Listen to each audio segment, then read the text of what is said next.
news 18 Assam north ইষ্টে আয়োজন কৰা এজেণ্ডা অসম অনুষ্ঠানত আজি আমাৰ মাজত উপস্থিত আছে জনস্বাস্থ্য কাৰিকৰী বিভাগৰ মন্ত্ৰী মহোদয় জয়ন্ত মল্ল ডাঙৰীয়া আমি তেখেতক স্বাগতম জনাইছো আৰু যেহেতু আজি অনুষ্ঠানটো এজেণ্ডা অসম আগন্তুক নিৰ্বাচনো আহি আছে গতিকে আপোনাৰ পৰা এটা কথা যে নিৰ্বাচনৰ আপোনাৰ এজেণ্ডা কি হ'ব নিৰ্বাচনৰ এজেণ্ডা এইটোৱে যে অসমত পুনৰ এনডিএ চৰকাৰ আনিব লাগিব অসমৰ ভৱিষ্যতৰ কাৰণে এনডিএ চৰকাৰ প্ৰয়োজন আছে মুখ্যমন্ত্ৰী হিমন্ত বিশ্ব শৰ্মা ডাঙৰীয়াৰ নেতৃত্বত আমি অসমত মিত্ৰদলৰ চৰকাৰখন আনিবৰ কাৰণে ৰাইজৰ ওচৰলৈ ৰাইজৰ সহায় বিচাৰি যাব লাগিব আৰু ৰাইজৰ সহায় বিচাৰি যাওঁতে আমি যোৱা 5টা বছৰত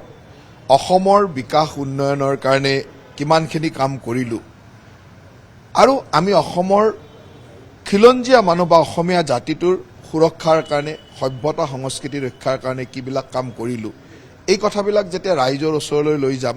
মই ভাবো যে ৰাইজে পুনৰবাৰ হিমন্ত বিশ্ব শৰ্মা ডাঙৰীয়াৰ নেতৃত্বত আমাক আশীৰ্বাদ দিব কাৰণ অসমৰ ভৱিষ্যত ভাৰতীয় জনতা পাৰ্টি আৰু ইয়াৰ মিত্ৰদলৰ চৰকাৰৰ ওপৰতে আছে গতিকে আমি ভৱিষ্যত সুৰক্ষা কৰাটোৱে আমাৰ মূল এজেণ্ডা আৰু সেই এজেণ্ডাতে আমি কাম কৰিম যেহেতু প্ৰগতিৰ অসম এতিয়া উন্নয়নৰ অসম সকলোৱে দেখিছে হাৰিছ ত্ৰিবেদী ডাঙৰীয়াও কৈছে যে অসমৰ উন্নয়নক লৈ এতিয়া বাহিৰৰ ৰাজ্য তেওঁলোকে জ্বলিছে যে অসমৰ ইমান উন্নয়ন হৈছে গতিকে নিৰ্বাচন আছে যিমানেই নহওক প্ৰত্যাহ্বান আপোনাৰো আছে আপোনাৰো বিভিন্ন সময়ত আপোনাৰ বিৰোধীয়ে হওক বিভিন্ন ধৰণৰ তেওঁলোকে বিতৰ্কৰ সৃষ্টি কৰিছে গতিকে সেই প্ৰত্যাহ্বান আপুনি সন্মুখীন হ'বলৈ কিদৰে সাজু হৈছে চাওক অপপ্ৰচাৰ যিমানে নকৰক কিয় এটা সময়ত এই অপপ্ৰচাৰে কেতিয়াও কাম নিদিয়ে অসমৰ ৰাইজে যেতিয়া নিজৰ চকুৰে দেখিছে যে অসমখনৰ পৰিৱৰ্তন আজি ৰিজাৰ্ভ বেংক অফ ইণ্ডিয়াৰ দৰে অৰ্গেনাইজেশ্যনে অসমৰ দৰে এখন সৰু ৰাজ্যক ফাষ্টেষ্ট গ্ৰয়িং ইকনমি যে ভাৰতবৰ্ষৰ আটাইতকৈ দ্ৰুততম বিকশিত অৰ্থনীতি বা দ্ৰুততম বিকশিত ৰাজ্য হিচাপে স্বীকৃতি দিছে তাতকৈ আৰু কিমান ডাঙৰ স্বীকৃতি লাগে গতিকে অসমৰ মানুহে এই কথাবিলাক দেখিছে আৰু সেইকাৰণে অসমৰ মানুহে বুজি পায় হয় বিৰোধী দলসমূহে অপপ্ৰচাৰ চলাব আৰু কাম নকৰা মানুহৰ বিপক্ষে অপপ্ৰচাৰ নাথাকে আলোচনাও নাথাকে সমালোচনাও নাথাকে গতিকে কাম কৰা মানুহৰ বিষয়ে আলোচনা থাকিব সমালোচনা থাকিব বিভিন্নজনে অপপ্ৰচাৰো চলাব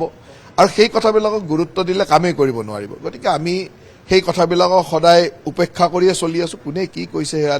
ডাঙৰ কথা নহয় কিন্তু মই হৃদয়েৰে বিবেকেৰে যিটো বস্তু মই ভাবিছো যে এই অসমখনৰ কাৰণে এইটো প্ৰয়োজনীয়